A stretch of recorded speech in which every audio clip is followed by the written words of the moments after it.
Hello दोस्तों। तो आज की इस वीडियो में हम लोग सीखने वाले हैं कि इस तरह के प्रश्नों का गुणनखंडन कैसे किया जाता है। तो देखिए, हमारा पहला प्रश्न है 2x² प्लस 10x प्लस 12 और दूसरा प्रश्न है 2x² प्लस 10x माइनस 12। आने की सिर्फ यहाँ प्लस और माइनस का फर्क है, यहाँ प्लस 12 है, यहाँ माइनस 12 है। तो चलिए इस वीडियो में हम लोग इन दोनों प्रश्नों को बहुत ही डिटेल में समझने वाले हैं। तो अगर आप गुणनखंडन करना नहीं जानते हैं तो इस वीडियो को पूरा देखिए ताकि आपको कोई भी कन्फ्यूजन ना बचे गुणनखंडन से संबंधित। तो चलिए स्टार्ट करते हैं क्वेश्चन नंबर 1 से। तो देखिए, गुणनखंडन करने का जो पहला स्टेप होता है, हम देखते हैं कि यहाँ जो पहला पद है x², इसके पहले कौन सी संख्या है। तो यहाँ देखिए 2 है, यानी कि इस x² के साथ जो गुना में है वो 2 है। और जो अंतिम संख्या है उसे ढूंढिए। तो अंतिम संख्या यहाँ 12 है, जिसके साथ किसी भी x वाला टर्म नहीं जुड़ा हुआ है, सिर्फ यह नंबर है यानी कि संख्या है, बाकी सभी में x वाले टर्म जुड़े हुए हैं। तो आप क्या कीजिए, यहाँ जो पहली संख्या 2 है और जो अंतिम संख्या 12 है, इन दोनों को गुना करना होता है। देखिए, अगर हम गुना करते हैं तो हमें क्या मिलता है, 2 गुना 12 हमें मिलेगा 24। तो हमें 24 मिल चुका है। अब हमें दो ऐसी संख्याएं ढूंढनी है जिसे अगर हम गुना करें तो इस 24 के बराबर यानी 24 मिले, और जिसे अगर हम जोड़ें तो हमें इस बीच वाली संख्या यानी इस प्रश्न के जो बीच वाली संख्या 10 है, जिसके साथ सिर्फ x वाला टर्म जुड़ा हुआ है, इसके बराबर मिले, यानी कि हमें 10 मिलना चाहिए। दो ऐसी संख्या ढूंढनी है जो दोनों शर्तों को पूरा करता हो, यानी कि गुना करने पर 24 मिलता हो और जोड़ने पर हमें 10 मिलता हो। जोड़ क्यों रहे हैं, देखिए यहाँ जोड़ का साइन क्यों दे रहे हैं, ध्यान दीजिए कि इस 12 के पहले जो साइन लगा हुआ है वो प्लस का है, तो यहाँ हमें जोड़ना पड़ेगा, यानी कि जोड़ने से हमें 10 मिलना चाहिए। तो चलिए ढूंढते हैं ऐसे संख्याएं। तो ढूंढने का जो तरीका होता है, देखिए यहाँ जो हमें गुना करने पर जो संख्या मिल रही है 24, इस 24 को हम लोग अभाज्य गुणनखंडन करेंगे। तो अभाज्य गुणनखंडन कैसे करते हैं, ध्यान दीजिए। जैसे आप एलसीएम निकालते हैं तो इस तरह का एक फॉर्मेट बनाते हैं और भागा देना शुरू करते हैं। तो सबसे छोटी अभाज्य संख्या से यहाँ भागा देंगे। तो सबसे छोटी अभाज्य संख्या 2 है, 2 से भागा दीजिए तो 12 बार में जाएगा। अब फिर से देखिए 2 से भागा जा रहा है तो बिल्कुल जा रहा है, कितने आएगा, 6 आएगा। फिर से चेक कीजिए तो 2 से भागा जाएगा कितनी बार में, 3 बार में। अब यहाँ देखिए 2 से भागा नहीं जाएगा, तो अगली अभाज्य संख्या 3 है, उससे भागा दीजिए। तो 3 से 3 को भागा देंगे तो 1 मिलेगा। अब हमारा गुणनखंडन हो चुका है। इसे हम 24 बराबर लिख सकते हैं। तो 24 बराबर हम लिखेंगे इसे, देखिए क्या है, 2 गुना 2 गुना 2 गुना 3, यानी 2 गुना 2 गुना 2 गुना 3, यानी इस 24 का जो अभाज्य गुणनखंडन है वो इस प्रकार है।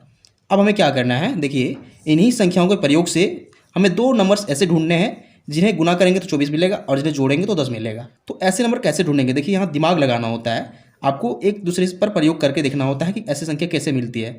मान लीजिए अगर हम इन दोनों को गुना करते हैं तो हमें क्या मिलता है, हमें मिलेगा 4। देखिए हमें इन दोनों को गुना करने पर यहाँ 4 मिल रहा है। अब अगर इन दोनों को गुना करते हैं 2 गुना 3 तो क्या मिलेगा, 6।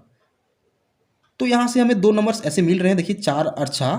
इसे अगर हम गुना करेंगे देखिए 24 मिल जाएगा, 4 गुना 6 24, और 4 6 को अगर जोड़ेंगे तो 10 मिल जाएगा।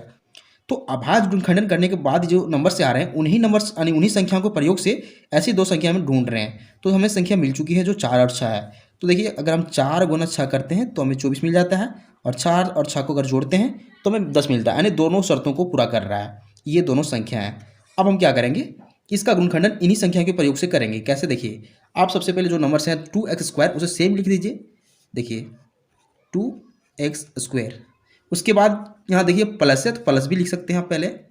अब ध्यान दीजिए इस 10x को हमें चेंज करना है, किसमें, इस 4 + 6 में। लेकिन यहाँ x का टर्म है यानी इसके साथ x भी जुड़ा हुआ है, तो इन दोनों के साथ हम लोग x जोड़ देंगे, यानी 4x + 6x कर देंगे। देखिए 10x के बदले हम लोग 4x + 6x कर देंगे, क्योंकि इन दोनों को जोड़ेंगे तो हमें सेम वैल्यू मिलने वाला है जो 10x हो जाएगा।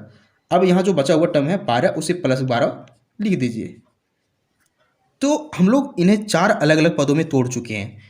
तो आप चाहें तो यहाँ से आप कॉमन ढूंढ सकते हैं, और नहीं तो आप इसे और एक स्टेप बढ़ा के इसे विस्तार कर सकते हैं। कैसे विस्तार करते हैं, देखिए अगर हम इस फर्स्ट पद की बात करते हैं तो 2x² को कैसे लिख सकते हैं, देखिए इसको गुणनखंडन करेंगे। इस पहली संख्या 2 जो है इसके साथ, उसका गुणनखंडन क्या हो जाएगा, सिर्फ 2 हो जाएगा। उसके बाद यहाँ x² का जो गुणनखंडन हो जाएगा वो क्या हो जाएगा, x गुना x। अब यहाँ 4x की बात हो रही है, प्लस दीजिए पहले। 4x को क्या लिख सकते हैं, 2 गुना x। इसी प्रकार इसको भी विस्तार करना है, यानी कि एक्सपेंड करना है। तो देखिए प्लस यहाँ साइन देंगे, पहले प्लस है तो 6 को क्या लिख सकते हैं, 2 गुना 3, और फिर x है तो गुना में x। 12 को क्या लिख सकते हैं, देखिए 12 का जो गुणनखंडन है वो ये है, 2 गुना 3 लिख सकते हैं, प्लस देखिए 2 गुना 3। अब ध्यान दीजिए ये जो टर्म्स आ रहा है ये चारों पदों का विस्तार रूप है, यहाँ से यहाँ तक, फिर यहाँ से यहाँ तक। अब क्या करना है कि इन्हीं में कॉमन ढूंढना है, इन दोनों नज़दीक यानी एक दूसरे के नज़दीक वाली पदों में से कॉमन ढूंढना है, फिर इन दोनों में से कॉमन ढूंढना है। तो कॉमन ढूंढते कैसे, देखिए कॉमन का मतलब क्या है, जो दोनों में अवेलेबल हो। कैसे, देखिए आप मान लीजिए यहाँ जो 2 है उसे ढूंढिए, 2 इसमें है क्या, इसमें भी 2 है, यानी कि दोनों में अवेलेबल है, तो यहाँ से 2 दोनों में है तो 2 कॉमन आ गया। फिर x की बात कीजिए तो x यहाँ भी है और x यहाँ भी है, तो x यहाँ से कॉमन आ गया, यानी 2x कॉमन आ चुका है। अब देखिए यहाँ कुछ कॉमन है तो फिर से ढूंढिए, तो कॉमन यहाँ कुछ नहीं बचा हुआ है, अलग अलग टर्म्स हैं। तो क्या करेंगे, यहाँ एक कोष्टक का साइन देंगे और जो बचा हुआ पद है उसे लिख दीजिए। यहाँ x बच रहा है क्योंकि ये दोनों कॉमन आ चुके हैं, तो x लिख दीजिए। फिर प्लस का साइन है तो प्लस लिख दीजिए। अब यहाँ देखिए क्या बच रहा है, यहाँ 2 बच रहा है तो 2 लिख दीजिए, कॉमन में आ जाएगा, यानी कि कोष्टक में आ जाएगा। तो अब देखिए इन दोनों का कॉमन ले चुके हैं। अब ध्यान दीजिए कि इन दोनों में भी कॉमन लेना है।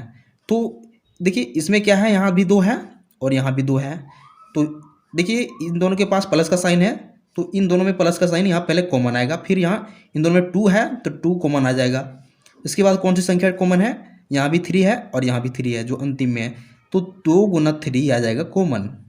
अब यहाँ कोई कॉमन नहीं बचा हुआ है, तो क्या करेंगे, कोष्टक का साइन देंगे और यहाँ जो पद बच रहा है x उसे लिख देंगे, और फिर यहाँ प्लस का साइन देंगे और यहाँ जो बच रहा है 2 उसे लिख देंगे। अब देखिए यहाँ सबसे पहले चेक करना होता है कि जो दोनों कोष्टक में आ रहा है इसके अंदर सेम पद है या नहीं। तो यहाँ x+2 यहाँ भी है कोष्टक के अंदर और x+2 यहाँ भी है, यानी कि कोष्टक के अंदर दोनों पद अगर एक समान हो, यानी एक समान पद मिल रहे हैं, तो इसका मतलब है कि हमारा गुणनखंडन सही बन रहा है, ये दोनों कोष्टक के पद मिलने चाहिए। अब क्या करने वाले हैं हम लोग, देखिए x+2 दोनों में अवेलेबल है, तो x+2 को हम लोग फिर से कॉमन ले लेंगे क्योंकि दोनों में है। अब कॉमन ले चुके हैं तो यहाँ जो टर्म्स बच रहा है 2x उसे कोष्टक के अंदर लिखिए 2x, फिर यहाँ प्लस है तो प्लस लिखिए। अब यहाँ क्या बच रहा है, 2 गुना 3 बच रहा है, 2 गुना 3 मतलब 6 बच रहा है, तो 6 लिखिए, यानी कि x+2 इसे लिख सकते हैं कॉमन देके x+2 इंटू 2x+6 जो बन रहा है, ये इस प्रश्न का गुणनखंडन हो जाएगा, यही हमारा फाइनल आंसर हो जाएगा।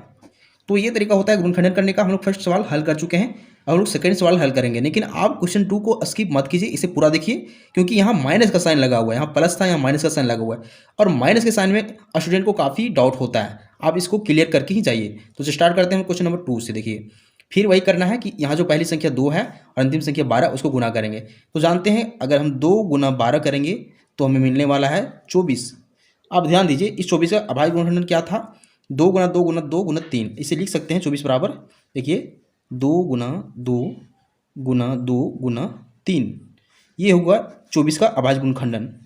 अब क्या करना है कि हमें 2 ऐसी संख्याएं ढूंढनी है, देखिए जिसे अगर हम गुना करें तो हमें 24 मिलेगा, और जिसे अगर हम माइनस करें तो हमें बीच वाली संख्या 10 मिलेगा।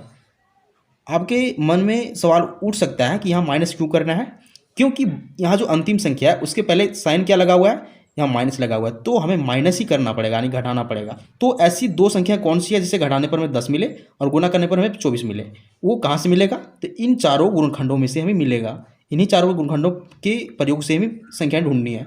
देखिए कैसे ढूंढते हैं, तो आप यहाँ ध्यान दीजिए, अगर हम गुना करते हैं इस 3 को 2 से, फिर 2 को 2 से, यानी कि 3 दूना 6, 6 दूना 12 हो रहा है, यानी कि इनका जो गुणनफल आ रहा है 12 आ रहा है, और जो बच गया 2, यानी कि इसे 2 गुना 12 लिख सकते हैं। 2 संख्या में 2 और 12 मिल चुका है, तो अगर हम देखिए 2 गुना 12 करें तो क्या हमें 24 मिल रहा है, फिर अगर हम 12 में 2 माइनस करें तो क्या हमें 10 मिल रहा है, यानी कि ये दोनों शर्त फिर से पूरा हो रहा है, और ये संख्या क्या क्या है, 2 और 12 है। तो इन्हीं संख्याओं के प्रयोग से अब हम इसका गुणनखंडन करेंगे। कैसे, फिर से वही काम करना है। यहाँ जो पहला पद है 2x² उसे सेम लिखिए 2x²। अब यहाँ इस प्लस 10x को चेंज करना है इसके फॉर्म में, यानी यहाँ 12x - 2x हो जाएगा। इसके साथ हम लोग x का टर्म जोड़ देंगे ताकि इसका जो वैल्यू आएगा वो 10x आ जाए, यानी बीच वाली जो पद होती है 10x उसका जो वैल्यू है इतना आएगा। तो इसे लिख सकते हैं 12x - 2x, यहाँ प्लस का साइन देना है क्योंकि पहले प्लस है। इस 10x को लिखेंगे 12x - 2x। अब यहाँ -12 अंतिम में उसे भी लिखिए। अब हमें क्या करना है, फिर से एक्सपेंड करना है, तो हम 2x² को लिख सकते हैं 2 गुना x गुना x। 12x को क्या लिख सकते हैं 2 गुना 2 गुना 3 गुना x। इस 2x को क्या लिख सकते हैं -2 गुना x। यहाँ 12 को क्या लिख सकते हैं -2 गुना 2 गुना 3। ये हो गया इन चारों पदों का विस्तार फॉर्म यानी विस्तार रूप। अब क्या करना है, यहाँ से कॉमन ढूंढना है इन दोनों आमने सामने वाले पदों से, फिर यहाँ भी कॉमन ढूंढना है। तो देखिए इसमें कॉमन क्या आ जाएगा, इस पद में और इस पद में। यहाँ 2 है तो यहाँ भी 2 है, यहाँ x है तो यहाँ भी x है, और कुछ कॉमन यहाँ नहीं मिल रहा है तो क्या करेंगे 2x को कॉमन ले लेंगे और यहाँ कोष्टक का साइन देंगे और जो बचा हुआ पद है x उसे लिख देंगे। फिर यहाँ प्लस है बीच में तो प्लस लिखिए, और यहाँ देखिए ध्यान दीजिए यहाँ 2 गुना 3 बच रहा है, यानी कि 2 गुना 3 6 बच रहा है। तो इसमें कॉमन ले चुके हैं, अब यहाँ कॉमन लेना है इन दोनों पदों में। तो ध्यान दीजिए कि यहाँ दोनों में माइनस का साइन है, यहाँ भी माइनस है और यहाँ भी माइनस है, तो हम पहले माइनस को कॉमन लेंगे क्योंकि दोनों में है। अब यहाँ संख्याएं ढूंढनी है कॉमन को, तो यहाँ 2 है और यहाँ भी 2 है, तो 2 यहाँ कॉमन आएगा। फिर देखिए कुछ कॉमन है तो फिर ढूंढिए, कॉमन यहाँ कोई संख्या नहीं है, यानी x भी यहाँ कॉमन नहीं है, तो क्या करेंगे सिर्फ कॉमन 2 आएगा। अब यहाँ कोष्टक दीजिए, फिर जो बच गया x वाला पद उसे लिख दीजिए। अब यहाँ देखिए साइन क्या आएगा, तो साइन यहाँ हम लोग माइनस को कॉमन ले चुके हैं, इसलिए यहाँ आप प्लस आने वाला है क्योंकि हम लोग माइनस को कॉमन ले चुके हैं। अब जो बच गया पद यहाँ 2 गुना 3 बच रहा है, 2 गुना 3 कितना हो जाएगा 6 हो जाएगा। अब देखिए फिर से कोष्टक के अंदर सेम पद है 6x + 6 x + 6, यानी कि हमारा गुणनखंड सही बन रहा है। ये होता है जांच करने का तरीका। अब क्या करना है कि x + 6 को फिर से कॉमन लेना है क्योंकि दोनों में अवेलेबल है, तो x + 6 कॉमन आ जाएगा। और जो यहाँ बचा हुआ पद है 2x उसे यहाँ लिख देंगे क्योंकि बचा हुआ है, फिर यहाँ माइनस का साइन है तो माइनस लिखिए, फिर यहाँ बचा हुआ पद 2 है। x + 6 × 2x - 2 ये इस प्रश्न का गुणनखंडन हो जाएगा, यही हमारा आंसर हो जाएगा। तो ये तरीका होता है इस तरह के सवालों को हल करने का। तो उम्मीद करते हैं आपको मेथड समझ में आ चुका होगा। तो अगर आपको वीडियो पसंद आता है तो वीडियो को लाइक कीजिए एंड चैनल को सब्सक्राइब जरूर कीजिए क्योंकि हम इसी तरह का वीडियो बनाते रहते हैं जो आपके काम का हो। Thank you.